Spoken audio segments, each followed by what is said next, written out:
Haleluya, puji Tuhan. Salam sejahtera Bapak Ibu Saudara-saudari keluarga GPDL Sade Magelang.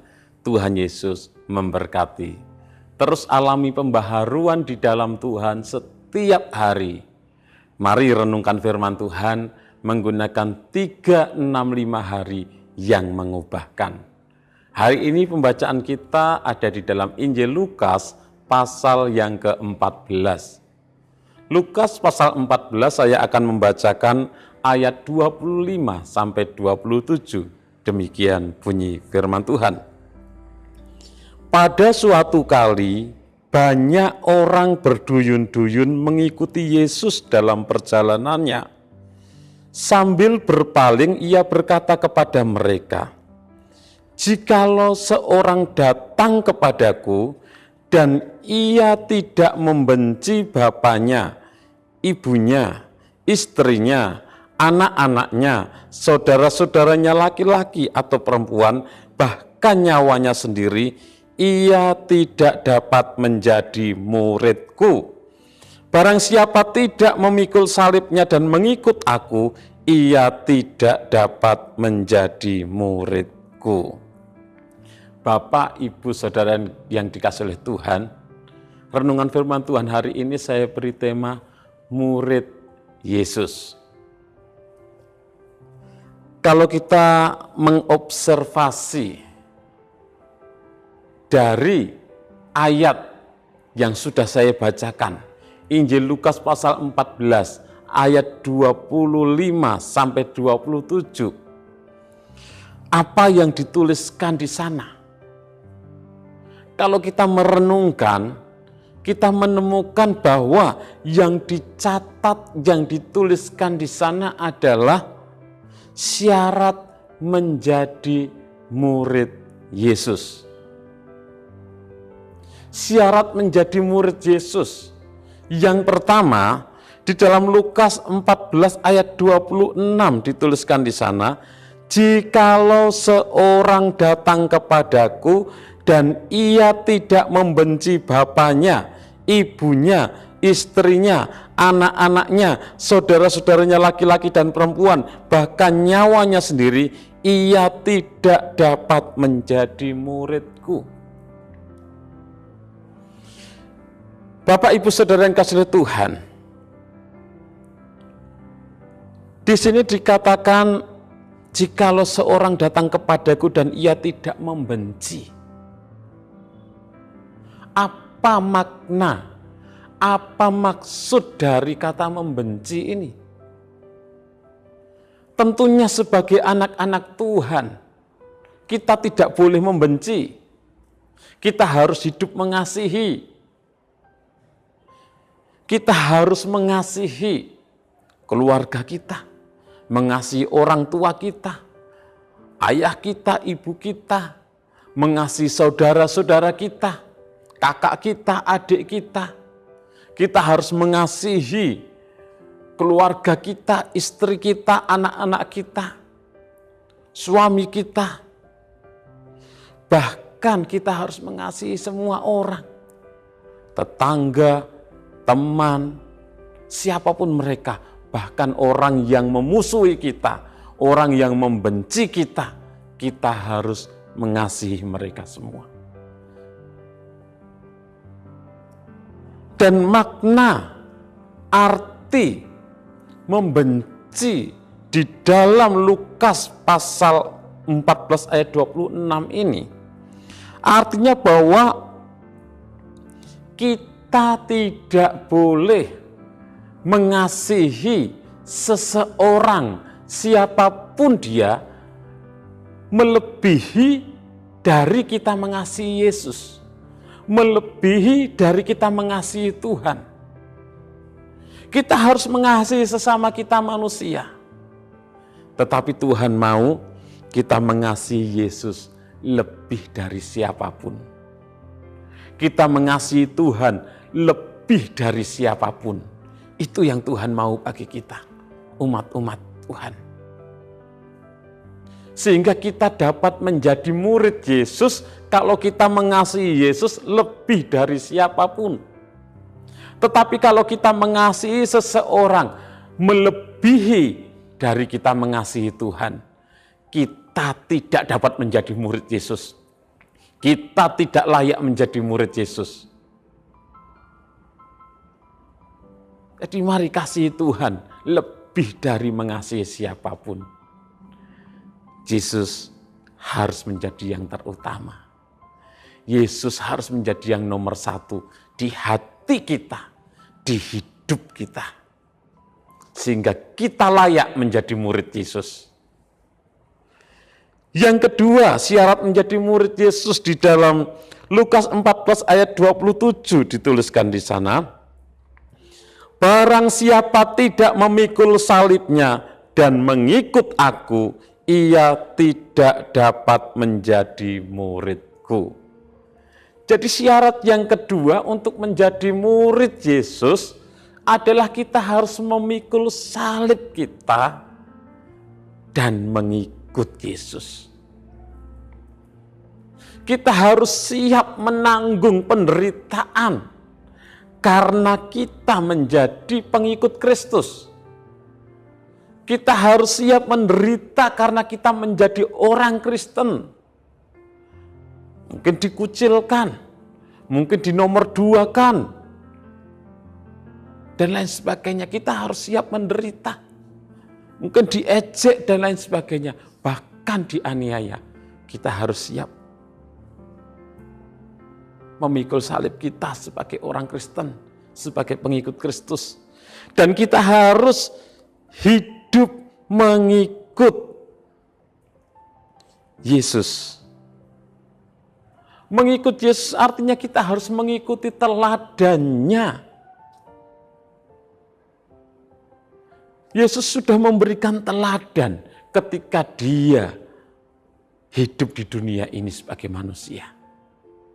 Bagaimana kita hidup mengasihi, bagaimana kita hidup peduli kepada orang-orang yang susah, kepada orang-orang yang menderita. Kita harus mengampuni, kita harus mengikuti teladan, kita harus mengikuti Yesus. Kita juga harus mengikuti perintah-perintahnya, mengikuti firman-Nya. Apa yang dikatakannya, itu harus kita lakukan, harus kita ikuti. Maka kita akan layak menjadi murid Yesus. Kalau kita siap untuk memikul salib, siap menderita sebagai pengikut Kristus. Dan kita mengikuti teladan Yesus, mengikuti apa yang Yesus katakan, apa yang Yesus perintahkan bagi kita. Dan syarat yang ketiga untuk menjadi murid Yesus, di dalam Lukas 14 ayat 33 dituliskan di sana. Demikian pula lah tiap-tiap orang di antara kamu yang tidak melepaskan dirinya dari segala miliknya tidak dapat menjadi muridku. Jadi dikatakan yang tidak melepaskan dirinya dari segala miliknya tidak dapat menjadi murid Yesus, tidak layak jadi murid Yesus. Kita hidup di dunia ini, kita memerlukan benda-benda, barang-barang yang ada di dunia. Kita perlu uang, kita perlu rumah, kita perlu kendaraan, motor, mobil, dan lain sebagainya. Kita memerlukan semuanya itu. Tetapi untuk menjadi murid Yesus, hati kita tidak boleh terikat oleh barang-barang yang ada di dunia ini. Hati kita tidak boleh terikat dengan barang-barang duniawi. Artinya bahwa kita tidak boleh mencintai barang-barang dunia itu melebihi dari kita mengasihi Yesus. Kita harus mengasihi Yesus lebih dari apapun. Kita harus mengasihi Yesus lebih dari barang-barang yang ada di dunia ini. Entah itu mobil, rumah, mungkin permata, berlian, perhiasan, keindahan dunia. Kita harus mengasihi Yesus lebih dari apapun. Maka kita layak menjadi murid Yesus. Tetapi kalau hati kita masih terikat oleh barang-barang, benda-benda yang ada di dunia ini, hati kita masih terikat oleh hal-hal duniawi, maka kita tidak layak menjadi murid Yesus. Interpretasi pelajaran yang kita dapatkan, kita harus mengasihi Yesus lebih dari siapapun. Kita harus memikul salib dan mengikuti teladan Yesus. Dan yang ketiga, kita harus mengasihi Yesus lebih dari apapun, lebih dari segala barang-barang duniawi. Dan aplikasi dalam kehidupan kita harus mengasihi sesama kita manusia, kita harus mengasihi orang tua kita, menghormati, mengasihi keluarga, mengasihi istri, anak-anak, mengasihi saudara, mengasihi semua orang. Tetapi kita harus mengasihi Yesus lebih dari siapapun. Yang kedua, Bapak Ibu Saudara, kita harus tetap setia mengiring Yesus.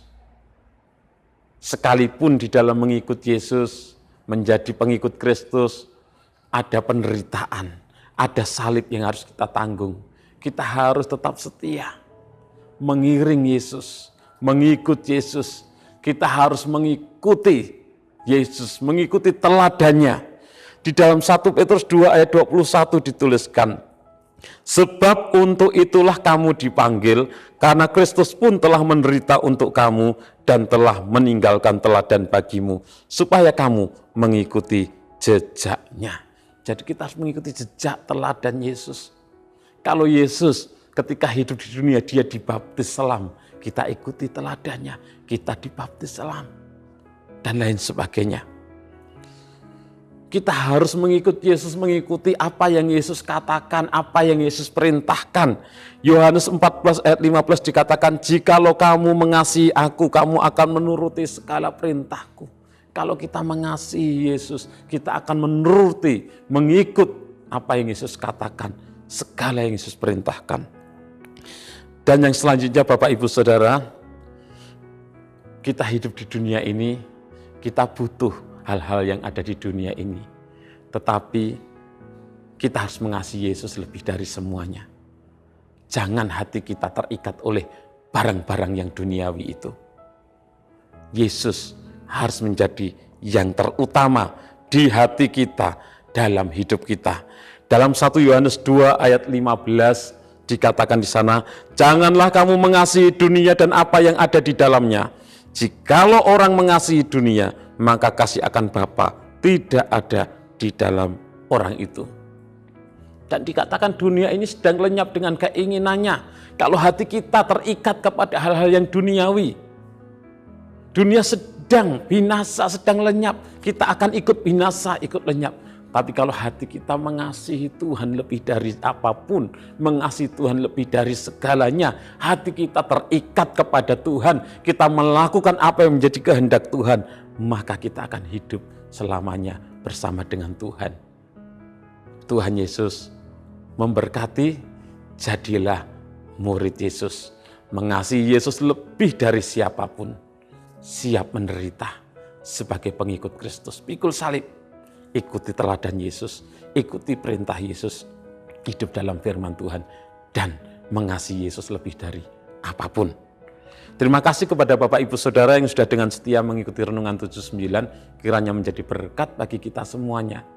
Bagi Bapak Ibu Saudara yang ingin menyampaikan kesaksian atau ingin didoakan dengan pokok doa tertentu, dapat menyampaikan melalui chat WhatsApp di nomor 0813 2742 0088. Mari kita berdoa.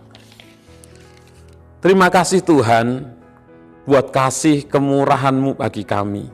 Engkau Allah yang sudah mengasihi kami, Engkau Allah yang menebus kami, Allah yang menyelamatkan kami. Kami pun mau hidup mengasihi Engkau. Kami mau menjadi murid-murid-Mu Tuhan. Kami mau mengasihi Engkau lebih dari siapapun. Kami mau mengasihi Engkau lebih dari apapun. Kami mau mengasihi Engkau lebih dari segalanya Tuhan. Dan kami mau tetap setia mengiring Engkau Tuhan. Sekalipun kami harus menderita, harus memikul salib Tuhan, kami akan tetap setia mengikuti Engkau, mengiring Engkau, hidup seturut dengan kehendak-Mu. Mampukan kami Tuhan untuk tetap setia. Kami keluarga GPD El Shaddai Magelang hendak menyanyikan kasih setia dan hukum. Kami hendak bermazmur bagi-Mu ya Tuhan. Kami hendak hidup dalam ketulusan hati. Dalam nama Tuhan Yesus Kristus kami berdoa bersyukur. Haleluya. Amin.